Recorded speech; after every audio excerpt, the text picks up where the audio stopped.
Eu tava conversando com um amigo meu sobre quadrinhos e de repente a gente comentou sobre os Lanternas Verdes. Ele acabou citando que o John Stewart era o Lanterna Verde que ele menos gostava, só que ele falou isso com um pouco de receio. Aí eu perguntei por quê, afinal de contas ele me conhece, pô. Obviamente que eu não ia ficar julgando ele por isso, quanto mais que nós estamos falando de gostos, etc. Aí ele acabou me respondendo que é força do hábito. Pois é. Isso me fez pensar um pouco a respeito de como que as coisas estão hoje em dia, sabe? Quer dizer, hoje em dia você discordar de alguém a respeito de apenas gosto já é o suficiente para te colocarem muitas e muitos adjetivos que não têm o menor sentido. Eu sempre comento a respeito disso porque, para mim, se você tem mais de 18 anos e fica brigando por gosto das coisas, eu gosto mais disso, você é isso, você é burro porque não gosta do que eu gosto, você tem um mau gosto. Cara, pra mim, você é um loser, sabe? Se você ficar fazendo isso, se você tem mais de 18 anos, se preocupa com esse tipo de coisa, você é um loser, tá? A questão é que cada um tem os seus gostos, cada um gosta do que gosta. E aí, dito isso, eu tive uma ideia. E se eu pegasse e fizesse um vídeo de 5 quadrinhos que todo mundo ama, menos eu? Porque daí eu já faço uma filtragem, afinal de contas, eu não quero aquele tipo de inscrito no YouTube que muitos canais têm, que é aquele inscrito que quer ouvir tudo que ele pensa saindo da minha boca e não o que eu realmente penso. Esse não é o escrito que eu quero, porque dito dessa forma, você acaba criando um criador de conteúdo frouxo, que tem medo de falar com o próprio público, tem medo de falar o que pensa e aí acaba se tornando refém dos seus próprios inscritos e inscritos mimados, que não é o tipo de inscrito que eu quero ter. Então, assim, inscrito deste canal, Lobo Azul HQs, tanto o outro canal que eu tenho, Lobo Azul Games, são inscritos que pensam, que raciocinam e são seguidores que têm as suas opiniões próprias e as respeitam por si só. Afinal de contas, como eu mesmo disse, se você realmente xinga o amiguinho porque ele gosta de algo diferente de você, você é um loser, um baita de um otário. Sim, um otário, não dá pra definir de outra forma. E o mais engraçado de tudo é que esse tipo de pessoa que fala que você é burro por não gostar de algo que ela gosta e vice-versa, por não gostar de algo que ela gosta, é o que mais paga de intelectual. Ai, como eu sou sabichão. Olha como eu leio quadrinhos, eu sou muito mais intelectual que você. Pois é, cara. É que assim, quando a gente fala de gosto, às vezes a pessoa só quer diversão, só quer se divertir, só que significa algo para ela o quadrinho, não necessariamente tem algo muito profundo a respeito, mas para ela tem uma nostalgia, tem um significado, conversa, tem algo a te dizer e é um sentimento que ninguém pode tirar de você. Eu sempre falo isso aqui nos vídeos. Dito isso, vamos para 5 HQs que todo mundo ama, menos eu. Vamos começar por uma bem polêmica. Batman Vitória Sombria. E, para começo de conversa, eu quero dizer que a minha coleção é sagrada. Tudo que eu tenho na minha coleção eu gosto ou amo, sabe? E para mim tem algum valor, tem algum sentido. Então eu nunca tenho algo na coleção que eu não goste. Esse quadrinho é o único que eu tenho na minha coleção que eu gosto parcialmente. Tem uma outra parte que eu não gosto, e eu vou explicar por quê.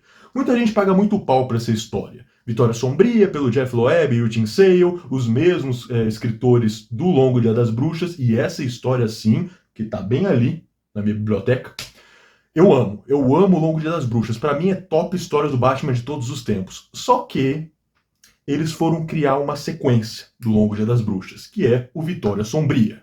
Toda a história do Longo Dia das Bruxas era baseada na busca pelo assassino feriado, que era um assassino que só matava em feriados. E isso poderia estar relacionado com a família Falcone e as outras famílias mafiosas de Gotham City. Só que à medida que isso vai acontecendo, o promotor Harvey Dent vai aos poucos se corrompendo dentro disso. E é muito legal, eu quero trazer essa história. É brilhante em vários aspectos. E no final culmina para justamente pro Duas Caras tomando conta de Gotham junto com as aberrações do Asilo Arkham, sabe? Sai o crime organizado e entram os vilões do Asilo Arkham, o que é bem legal. O problema é que na sequência isso não foi aproveitado e eles repetiram a mesma história. Agora tem um novo feriado e aí começa de novo a mesma coisa, só que agora, em vez de matar de outras formas, ele mata apenas com forca, etc. O que, tipo assim, mano, é um baita de um repeteco da mesma história e não faz sentido ter ela a não ser da metade pro final, que é quando eles recontam o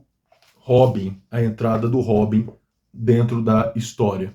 Então aqui, ó, você tem toda a história recontada, os pais do do Dick caindo no circo, e é um tipo de coisa muito boa, porque tem várias páginas durante essa história que remetem ao Alfred cuidando do Dick, assim como ele cuidou do Bruce. E é muito bonita essas partes, e todo o processo de adoção do Bruce com o Robin, com o Dick Grayson, depois se tornando Robin, é tudo muito bonito, muito interessante e muito emotivo também. Essa parte eu gostei. Agora, todo o conceito da história não é ruim, é bom, mas é um repeteco do que já tinha sido contado antes. Por isso, eu acho que muita gente paga pau pra Vitória Sombria, e eu gosto por conta do Robin, por conta do Robin, da história dele recontada. Antes disso, pra mim é repeteco, não faz sentido. Por isso, esse aqui é o único quadrinho que eu não gosto tanto, que eu tenho na minha coleção, porque eu gosto de metade dele, basicamente. O próximo quadrinho eu não tenho na coleção e nem pretendo ter, que é a fase do Superman do Grant Morrison. Sim, é aquela fase dos 952 que o Grant Morrison pegou, e nesse caso tem duas fases dos 952. Essa fase é escrita pelo Grant Morrison e pelo Jorge Pérez. A fase do Jorge Pérez todo mundo concorda que é uma bosta. Uma bosta completa, uma das piores coisas que foi feita com o Superman até hoje, sinceramente. E olha que eu tô falando do meu personagem favorito de quadrinhos. E a fase do Grant Morrison, muita gente elogia, fala que dá pro gasto e tal, são novas ideias. Eu discordo, eu acho uma completa bosta. Ele quis pegar e trazer novamente o Superman para aquele período da Era de Ouro, pensando em alguns elementos daquela época, lá de 1938, agora voltados para a atualidade, naquela época em 2010, 2011.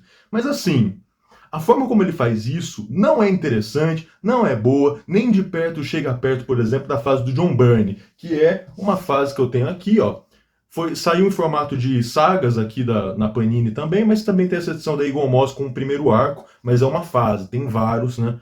Várias histórias contadas pelo John Byrne. Só que assim, vamos combinar também que a galera paga pau pro John Byrne, papapá, mas a realidade é que ele também dá umas derrapadas ali, né? Eu nunca vou esquecer, por exemplo, do fato de que o Superman, escrito pelo John Byrne na fase dele, renega muito a sua herança kryptoniana e acaba abraçando a herança humana dele, vide Estados Unidos, na verdade, né? Não é bem humano, é só Estados Unidos, de acordo com a escrita do John Byrne, né? Não, nem de longe, para mim, se compara a melhor fase do Superman, na minha opinião, que é a fase do Geoff Johns, que é maravilhosa. O Geoff Johns reconta a origem do Superman na Origem Secreta, e depois ele conta outras histórias, Brainiac, a Legião de Super-Heróis, Nova Krypton. Cara, que beleza. A fase do Geoff Johns é perfeita. E olha lá, hein? Não vai falar mal do Geoff Johns aqui em casa. Na minha casa, ninguém fala mal do Geoff Johns. Está proibido.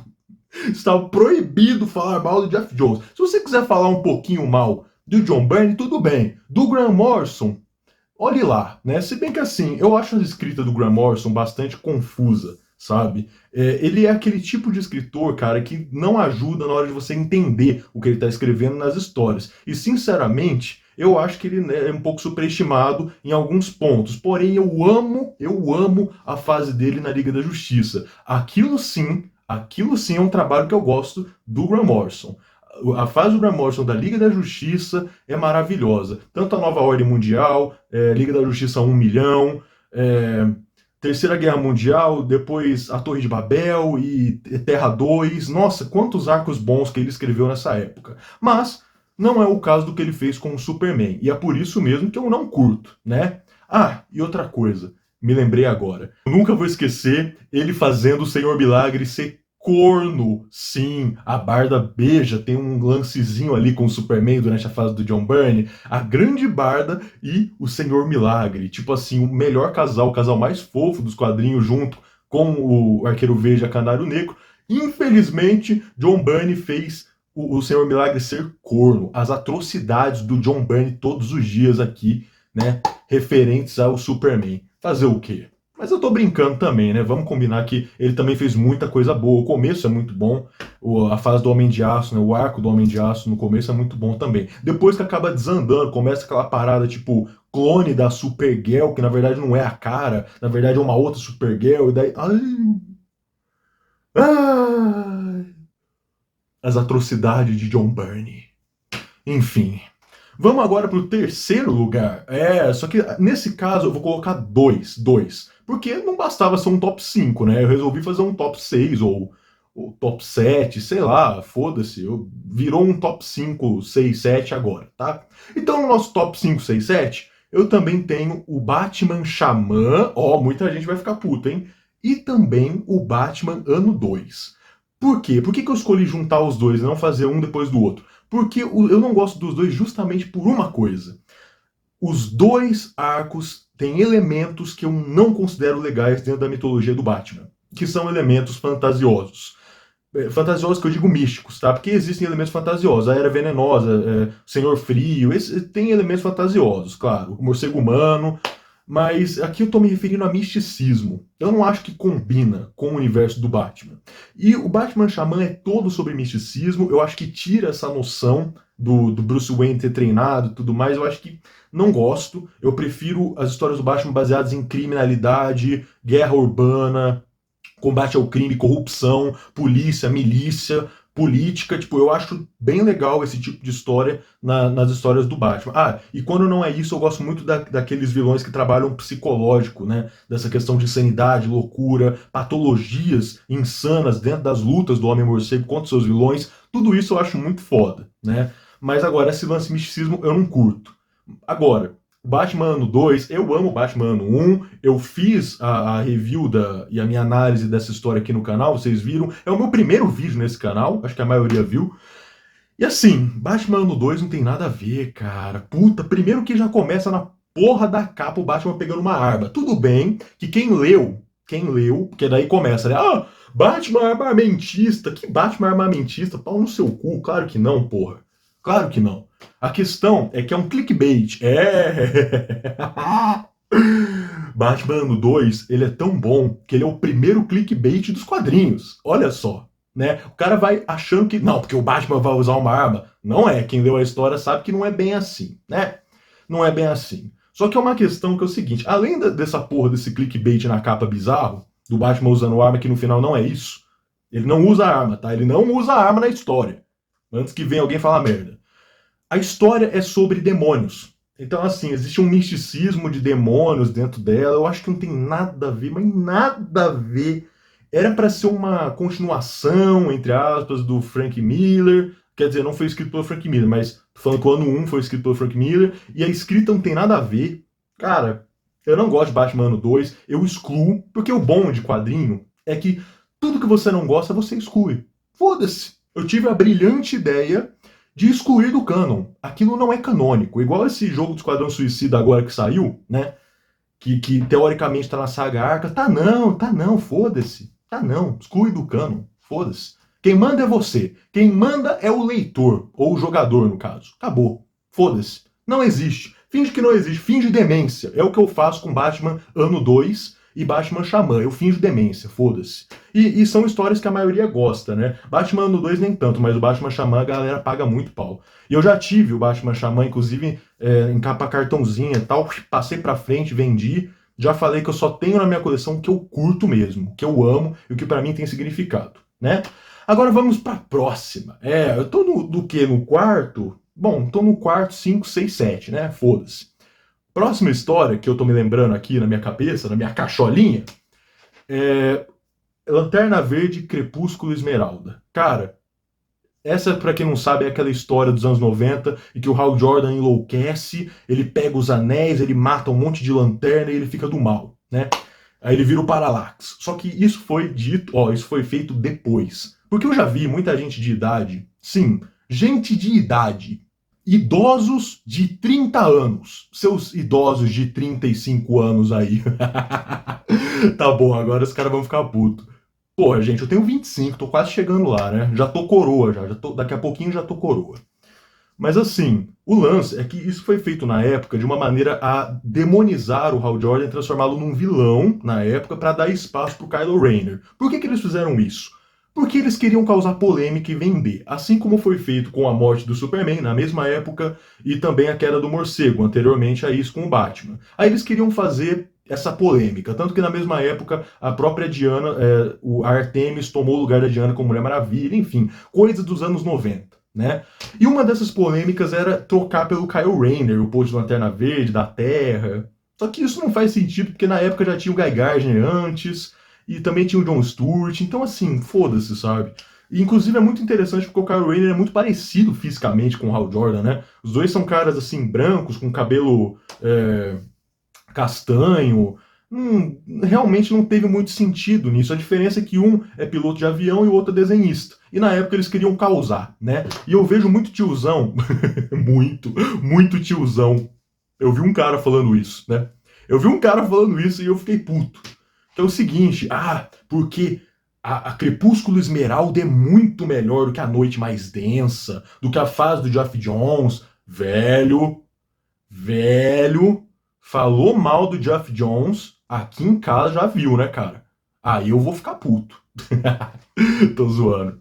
Mas assim, não é, cara. Desculpa, Crepúsculo Esmeralda não é melhor que A Noite Mais Densa, não é melhor que O Dia Mais Claro. Essas histórias são muito boas. A fase inteira do Geoff Jones é o que definiu o personagem e a mitologia dele. Porque até então não tinha tudo isso que o Geoff Jones construiu. E você achar que aquilo naquela época foi bom, cara, não foi. Foi uma decisão desesperada. E aí você pode falar assim: mas espera aí. Davi, eu tenho o pulo do gato para você. Na verdade, quem estava controlando o Hal Jordan era o Parallax, que era a entidade do medo da DC, né? Pois é, isso não é verdade. Na verdade, isso foi escrito justamente para vilanizar o Hal Jordan e falar que ele enlouqueceu. Depois, o glorioso Geoff Jones amarrou as pontas e na fase dele, lá nos anos 2000, ele explicou que, na verdade, nessa época, não é que o Hal Jordan ficou do mal. Ele foi possuído pela entidade Parallax, olha só. Aí ele amarrou as pontinhas. Aí o Hal Jordan foi reestabelecido e restituído como um Lanterna Verde junto com os outros. Aí virou Kyle Rayner, Guy Gardner, John Stewart, todo mundo junto num quarteto maravilhoso, Esmeralda, ali na tropa dos Lanternas Verdes humanos, no caso, né? Só que isso foi feito depois. Na época que isso estava sendo feito, não foi discutido. E assim, se você gosta do Hal Jordan, do personagem Hal Jordan, cara, você não deve gostar dessa história Crepúsculo Esmeralda, porque foi justamente nela que destruíram o Hal Jordan. Mas, glorioso Geoff Jones retomou depois. Já falei, só eu posso criticar o Geoff Jones aqui. Nossa, tô lembrando das atrocidades de Geoff Jones. Ai, ai. Mas, ó, em minha casa só eu posso criticá-lo. Você não pode, não. Só eu critico o Geoff Jones aqui. Caralho. Porra. Ai. Peraí, peraí, peraí. O celular caiu no meio da gravação. Tipo assim, caiu do suporte flopado e falido que eu coloco aqui e fudeu tudo.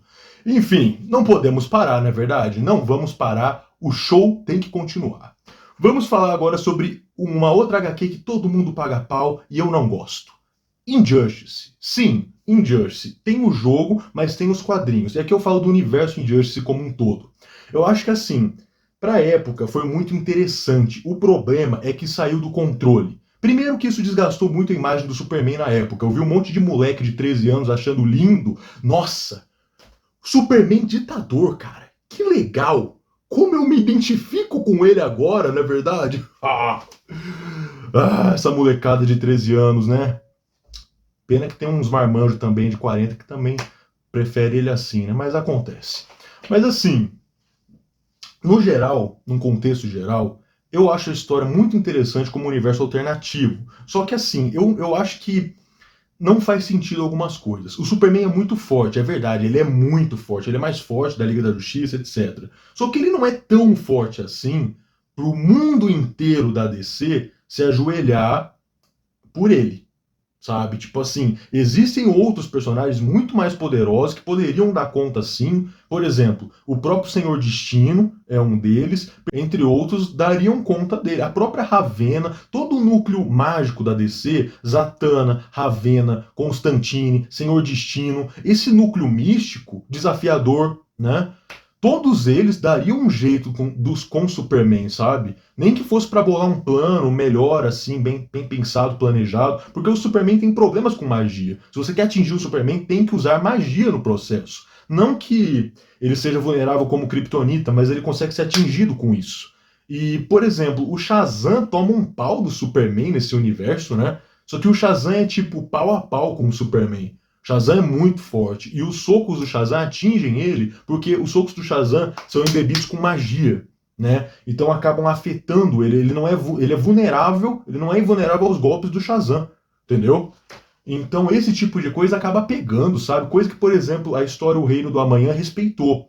Mas você vê que existe uma forçada de barra dentro das histórias do Injustice para fazer com que o Superman seja imbatível, sendo que não é, né? Tanto que foi questionado na época do jogo onde está a Supergirl, porque a Supergirl poderia bater de frente com o Superman. Tipo, tudo bem, eu considero o Superman mais forte que a Supergirl, mas a gente tá falando aqui de kryptoniano contra kryptoniano, então pelo menos ela teria alguma chance de bater de frente de alguma forma, né? E assim, questionaram isso na época, e tanto questionaram que depois do Injustice 2, aí sim explicaram, não, peraí, nesse universo a Supergirl ainda não chegou, entendeu? Ela vai chegar ainda, ela não estava na Terra, ela conheceu o Clark depois. O que pra mim não faz muito sentido, muita coisa ali não faz sentido, e quanto mais você conhece a escala de poder do universo da DC, mais você percebe que, cara, tem muita gente que bate com o Superman, sabe? Por exemplo, se chegasse o Mongul na Terra, ou o Darkseid batesse de frente com ele, cara, o Mongul bate de frente, o Darkseid bate de frente. O senhor Mix Sliptnik também bate de frente. Nossa, eu falei o nome dele certo sem gaguejar. Caralho, que bom que eu registrei aqui, hein? Mr. Mix Sliptnik. Para quem não sabe, é assim que se pronuncia o nome desse duendezinho da quinta dimensão, que é um vilão do Superman, que tem poderes de mudar e transmutar a realidade. Então, tipo assim, ele seria páreo para o Superman. Num escopo geral, eu acho que não faz muito sentido, e eu também acho que causou muitos danos à imagem do Superman, esse universo do Injustice e essas histórias em quadrinhos. O jogo eu acho interessante, o Injustice 2 também, mas dentro ali do universo e acabou. Agora, depois que isso saiu do controle em termos de popularidade dessa versão, cara, eu não gosto. Eu sei que a maioria das pessoas gosta, mas eu não consigo curtir, sinceramente. Então é isso, gente. Acho que foram 5, 6, 7, 8, 10, top 6, sei lá o que. Eu fiz vários tops aí, falei um monte de merda aí pra vocês, tá bom? Então é isso. Então não se esqueçam, respeitem sempre a opinião das pessoas. Não tem problema gostar de outras coisas, gostar de coisas diferentes. Eu adoro o John Stewart e o meu amigo também tem um total direito de não gostar do John Stewart. Não tem problema nenhum. Eu acho o John Stewart um Lanterna Verde muito foda, um dos mais fodas pra mim, tá?